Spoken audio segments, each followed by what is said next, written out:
Hey, what's going on guys? It is Lasty here and welcome back to a series that we did last year which was really popular on FIFA 14. That was the 3-tier squad builder. We're bringing it back. We're going to start off with the Barclays Premier League and I'm going to show you guys 3 different awesome squads that you could use based around your current budget on Ultimate Team. For Ultimate Team coins, make sure you check out the fifashop.co.uk, use my code LA5TY, that'll get you a nice 5% discount, and the link you need is down below in the description. So, the idea of this series, if you haven't seen it before, is basically we build 3 different squads. Say we're taking the Premier League like today, I'll build 3 different BPL squads, one which is anywhere from, you know, as little coins as possible to around 15 to 20k. That'll be like our first budget, but it will be lower today because I understand that not everyone has that many coins right now. The middle one would generally be between 50 and 100,000 coins, and then the third one will go all out and build a really sick squad if you're absolutely rolling in it.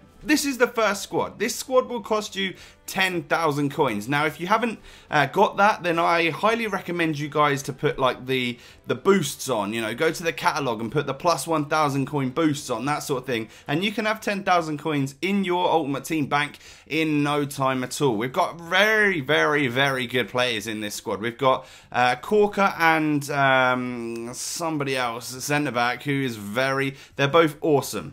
Nzonzi and Rodwell in the middle, 2 absolute rocks. The sort of thing that you'll notice is that with the tier 1, you don't have that many coins. So you'll notice there's no chemistry styles on this players. And there's even players that are slightly out of position, i.e. the left wing and the right wing players. They haven't had a position card moved on to them to make them into the correct position. Now, moving on to tier 2, this is when you guys start getting a little bit more coinage and having a little bit more fun on Ultimate Team. 55,000 coins, this one's going to cost you.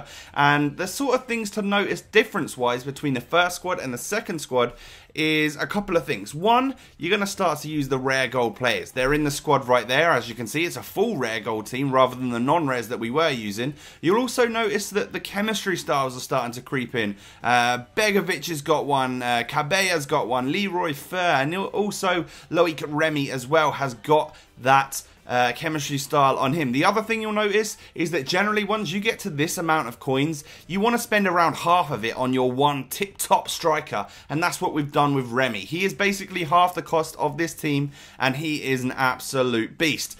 When you start getting loads of coins, this is the sort of absolute tankish squad that you could build. I could have gone further to build an even more expensive one with some way more expensive players, but 500k is still a hell of a lot of coinage, so I wanted to keep it at around that level for now. I do apologise if that is too much, but hopefully you guys can build at least one of these squads in today's episode. We've got, again, really good rare players in this team. We've upgraded the defenders to even pacier, even stronger, even better, high-rated players, and we start to input a couple of absolute worldies. Yaya Toure goes in at 200k. You got Balotelli up front, as well as Sergio Aguero, who, again, is over 200,000 coins. That is 4 times as much as even the whole second squad was. So this is when you're really rolling in it. The other thing you'll notice, every single player has a chemistry style. When you have this many coins,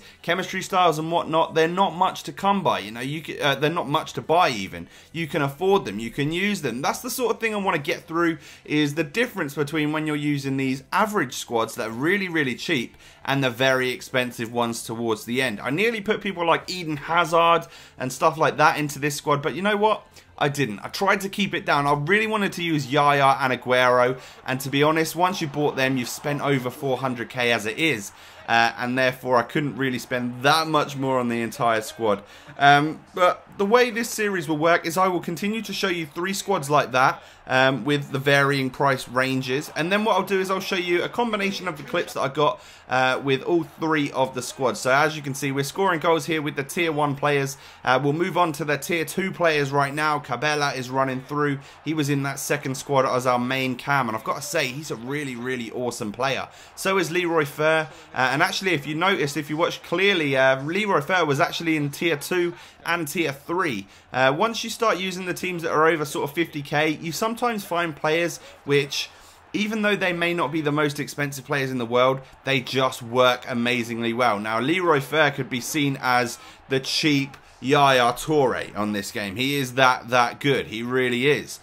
So therefore, he made it into the spot of my final expensive squad just because he's that good. Why would I replace him with someone like Ozil at centre mid, who on this game, quite frankly, is rubbish? That's a lovely goal by Remy, by the way. A lovely ball through from Arnautovic or Arnautovic, however you pronounce it, and an absolutely beautiful little dink from Remy right there. We move on to the third tier, which is actually the team that I've played the most games with, got the most goals with, because it was the team I enjoyed the most. What I tend to do with this series is play like 2 or 3 games with each of the tiers, so that we've got some goals for the episode, and then whichever one I enjoyed the most from now on is the one that I'll play more games with. You may think that that's always going to be the really expensive team, but if it's based on the way that we did last year, then I can guarantee you that some of the really cheap teams are going to be the ones that perform better. And that's really interesting to see as well. Hopefully you guys understand that. I'm going to tell you at the end of each episode which one I preferred, and therefore you will know which one to possibly go out and buy if you can afford it, which ones to stay completely clear of. Like if I was using some of these really expensive players and they were absolutely garbage, then I'm not going to tell you to go and buy them, am I? But I do have to admit, using this team was incredible. The third tier, the expensive one, Yaya, Balotelli and Aguero up front. Oh my god, I had a hell of a lot of fun. Balotelli especially. Absolute god on this game. He's got everything. He's got the pace, the shooting, the strength, the skill moves this year as well. And even though he's got low work rates, basically what that means to me is that he's just going to stay up front. And that's what I want from my striker. I didn't have any problems with him at all. Yaya Toure is an absolute set-piece god. He's got some insane free kick stats and stuff this year, and he's going to score them all. Look at this, by the way. Oh, power free kick. Last goal of the episode. So yeah, I definitely enjoyed the third tier a little bit more than the other two, but if I had to say, I enjoyed the first cheap squad more than I did the tier 2, so I would have rather have spent 10k on those non-rares than I would have done on the mid-range squad. So hopefully that's interesting to you. Thanks for watching, smash a like, and I will catch you next time, guys. Peace!